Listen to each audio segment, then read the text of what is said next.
Hello everyone.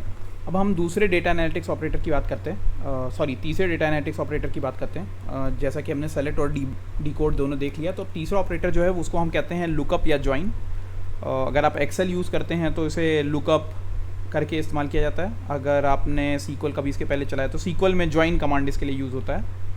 और pandas में आपने देखा था ज्वाइन जो होता है वो ज़रा सा अलग यूज़ केस होता है, जिसमें आप एक डेटा फ्रेम में एक दूसरी सीरीज़ चिपकाते हो, उसको कहते हैं। बट पांडाज में जो है मर्ज कमांड हम इसके लिए यूज़ करेंगे। और अब हम समझते हैं कि ऑपरेशन होता कैसा है। तो एक बार थोड़ा इसको जूम करके देखते हैं। तो आप देख सकते हो ये दो टेबल हैं जो कि हमारे पास पहले से हैं। एक में रोल नंबर नेम मार्क्स हैं जिस पे हम काफ़ी काम कर भी चुके हैं, दूसरा वो है जिस पे अभी तक हमने कुछ किया नहीं है। तो ये वो टेबल है जिसमें रोल नंबर, पेपर सेक्शन और मार्क्स होता है। और इसमें काम ये है कि लेफ़्ट और राइट दोनों के टेबल को ऐसा मर्ज करके एक कॉमन टेबल बनाना, ताकि डेटा जो है वो कंसिस्टेंटली आ जाए। जैसे कि रोल नंबर 1 का इस साइड एक रो है, इस साइड 2 रो है, तो जो रोल नंबर 1 का डेटा जो है वो एक साथ 2 रोज में आ जाएगा। वैसे ही रोल नंबर 2 का डेटा दो रोज में आ जाएगा। तो आप देख सकते हो कि इसका ऐसा हो गया कि रोल नंबर 1 का जो डेटा है उसमें पहली रो में जो है उसका सेक्शन 1 का मार्क्स है और उसका टोटल मार्क्स के साथ ये आ गया है। दूसरे में सेक्शन 2 का मार्क्स है और टोटल मार्क्स के साथ आ गया है।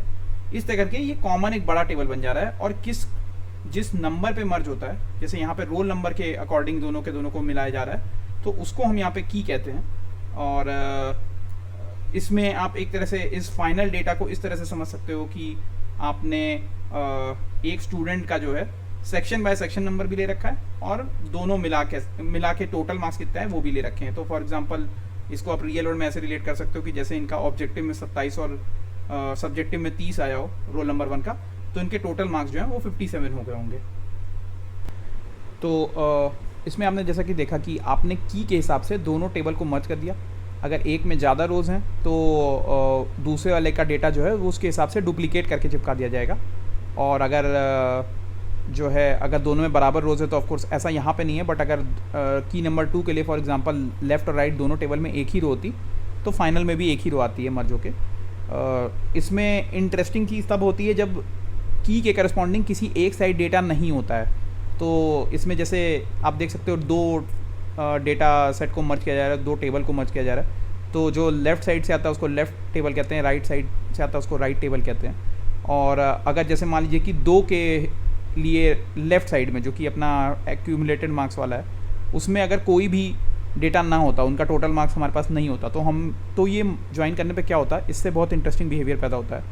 तो इसमें ऐसा होता है कि ये डिपेंड करता है कि हमने उसे ज्वाइन करने को कैसे कहा है। अगर जो नॉर्मल ज्वाइन होता है जिसे इनर ज्वाइन कहते हैं, उस केस में अगर की जो है वो दोनों लेफ़्ट और राइट में नहीं मौजूद है, तो उस केस में उसके आउटपुट में उस की के करस्पॉन्डिंग कोई भी डेटा नहीं आएगा। अगर जैसे मान लीजिए 2 नंबर का जो है हमारे पास टोटल मार्क्स नहीं होता और केवल सेक्शन वाइज मार्क्स होता और हमने इनर ज्वाइन किया होता, तो 2 नंबर का आउटपुट में एक जगह भी नहीं आता। अगर लेफ़्ट ज्वाइन होता है और लेफ़्ट में जो है डेटा जो की है वो खाली है, तो उस केस में भी आउटपुट नहीं दिखाई देता। लेफ़्ट ज्वाइन का मतलब होता है कि लेफ़्ट साइड जितनी भी कीज़ हैं उनके स्पेशली करस्पॉन्डिंग आउटपुट आना चाहिए, राइट साइड में आए ना आए।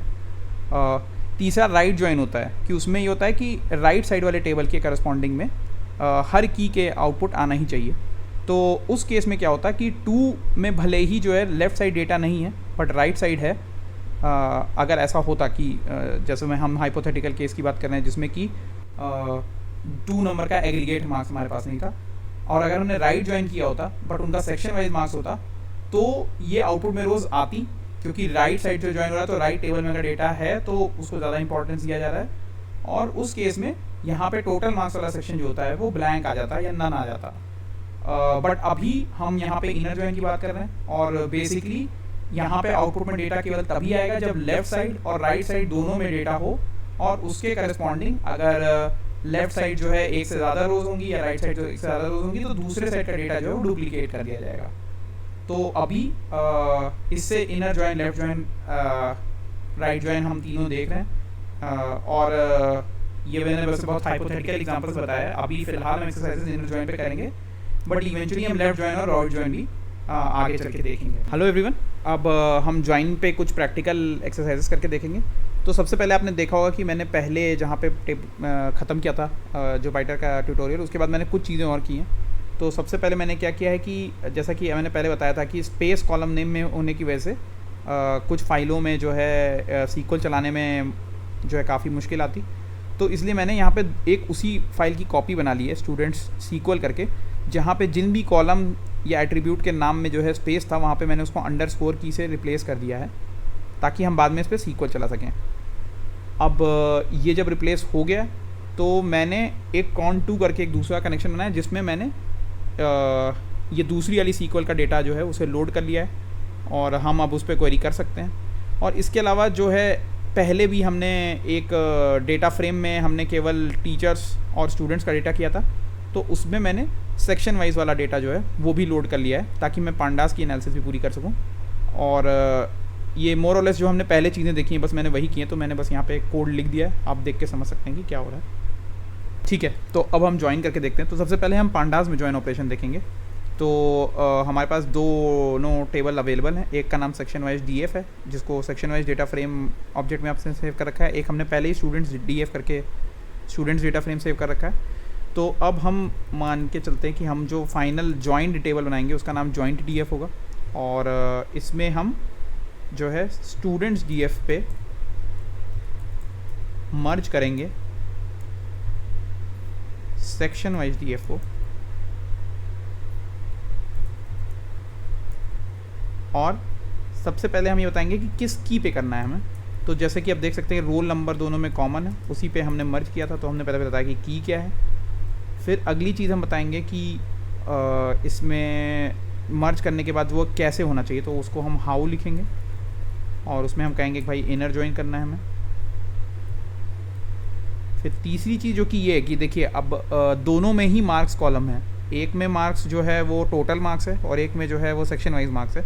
तो अब पांडास को पता नहीं कि एक्चुअली मार्क्स कॉलम अगर दोनों का नाम है तो क्या करना चाहिए। तो हम कह रहे हैं कि अगर दोनों का नाम कॉमन है, दोनों में कॉलम का नाम कॉमन है, तो लेफ़्ट साइड से आने वाले मार्क्स में जो भी कॉलम है उसमें टोटल लगा दीजिए पीछे, और राइट साइड में से आने वाला जो कॉलम है उसके नाम में सेक्शन वाइज लगा दीजिए।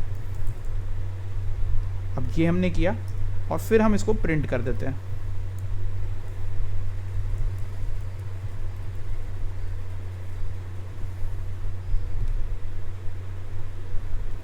और अब हम इसको चलाते हैं। यहाँ पे हमने कोई गलती की है, देखते हैं क्या गलती की है। ये कह रहा है कि सेक्शन वाइज की स्पेलिंग हमने गलत लिखी है, जो कि सही बात है, हमने यहाँ ई लिख दिया W की जगह। फिर चलाते हैं और देखिए बढ़िया एकदम ज्वाइन होके जैसा चाहिए वैसा बन के आ गया है। अभी इसमें एक काम जो कि बिल्कुल ही सही बन के आ गया है, कुछ भी नहीं काम बचा है। अब हम यही चीज़ जो है सीक्वल में करके देखते हैं।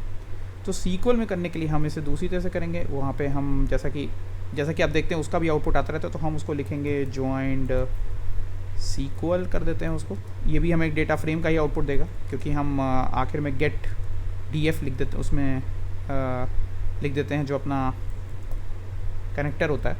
तो फिर हम उसमें लिखेंगे cont2 dot execute dot fetch DF, जैसे कि हम पहले करते थे। ये सब कुछ तो पहले ही लिखा जाता था, अब बस एग्जीक्यूट में हमें अपनी क्वेरी लिखनी है। तो क्वेरी ऐसे लिखी जाती है इसमें, select star from students DB, और दूसरा टेबल जो है उसका नाम है section wise DB, section wise marks DB। दोनों से चूज़ किया, where students DB dot roll number is equal to, या आप इसने क्योंकि हमने इसका एक नहीं ठीक है, student DB dot roll number is equal to section wise marks DB dot roll number. हमने ऐसे करके लिखा और फिर हम इसे प्रिंट कर देते हैं, देखते हैं सही चलता है या नहीं। Print joined SQL DF, print करके देखते हैं। देखिए बिल्कुल सेम वही डेटा फ्रेम आया है, इसमें देख लेते हैं इसका फॉर्मेट क्या है। इसका फॉर्मेट है कि हम सेलेक्ट स्टार कर रहे हैं दोनों डेटाबेसेस में से जहाँ पे ये दोनों बराबर है, और इसकी वजह से ये इनर ज्वाइन होके मिल जा रहा है। अब हम एक और फॉर्मेट में देख लेते हैं। देखिए जैसे जो हमने पहले जो क्वेरी की थी उसमें हमने सीधा select star from students DB section wise marks DB where इन दोनों को इक्वल करके लिखा था। तो इसमें हमने कभी ये बताने का मौका ही नहीं मिला कि ये किस टाइप का ज्वाइन होना चाहिए। अब हम जब नीचे जाके देखते हैं तो स्पेशली अगर आप पोस्टग्रेस से आ रहे हैं तो वहाँ पे ज्वाइन करने के और भी तरीके होते हैं। जैसे ये स्टैंडर्ड फॉर्मेट होता है ज्वाइन करने का, जिसमें आप लिखते हो select star from students dB inner join section wise marks dB, मतलब इस पहले डेटाबेस पे दूसरे वाले को ज्वाइन करिए on roll number. Basically roll number column दोनों में कॉमन, उसको यूज़ करके ज्वाइन करिए। अनफॉर्चुनेटली डक डीबी ये इंटरफेस नहीं सपोर्ट करता है, ये सबसे पोस्टग्रेस में चलता है, तो आप चलाओगे तो इसमें एरर आएगा। पर इसकी जगह आप इस तरह कुछ कर सकते हो कि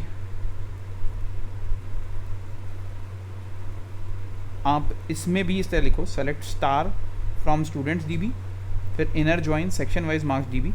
बेसिकली इस टेबल पहले टेबल पे दूसरे टेबल को ज्वाइन करिए, जिसमें आप ऑन कीजिए, ऑन में पूरी कंडीशन लिखिए स्टूडेंट्स डीबी का रोल नंबर जो है वो सेक्शन वाइज मार्क्स के डीबी के रोल नंबर के बराबर होना चाहिए। और अगर आप ऐसे करके चलाते हो तो एक्चुअली डक डीबी भी सही काम करता है। तो स्टैंडर्ड ज्वाइन का फॉर्मेट जो होता है वो यही होता है सीक्वल में। अगर आप इसको इनर ज्वाइन की जगह लेफ़्ट ज्वाइन फॉर एग्जांपल लिखिए तो देखिए अब ये लेफ़्ट ज्वाइन चल रहा है। हालांकि हमारे केस में लेफ़्ट ज्वाइन और इनर ज्वाइन दोनों सेम ही हैं, तो आप देखिए आउटपुट सेम ही आया था। पर आप यहाँ पे अब अलग अलग टाइप के ज्वाइन बता सकते हैं। जो हमने पहले वाली क्वेरी लिखी थी वो भी ज्वाइन कर रहा है, बट उसके साथ ये दिक्कत है कि उसमें आप ज्वाइन बता नहीं सकते, वो हमेशा बाय डिफ़ॉल्ट इनर ज्वाइन ही कर देगा, जो ये वाली क्वेरी है ऊपर जो हमने लिखी हुई है। अच्छा, पांडास में ये कोई रिस्की नहीं, क्योंकि आप यहाँ पे साफ साफ बताते हो कि हाउ में कैसे ज्वाइन करना है।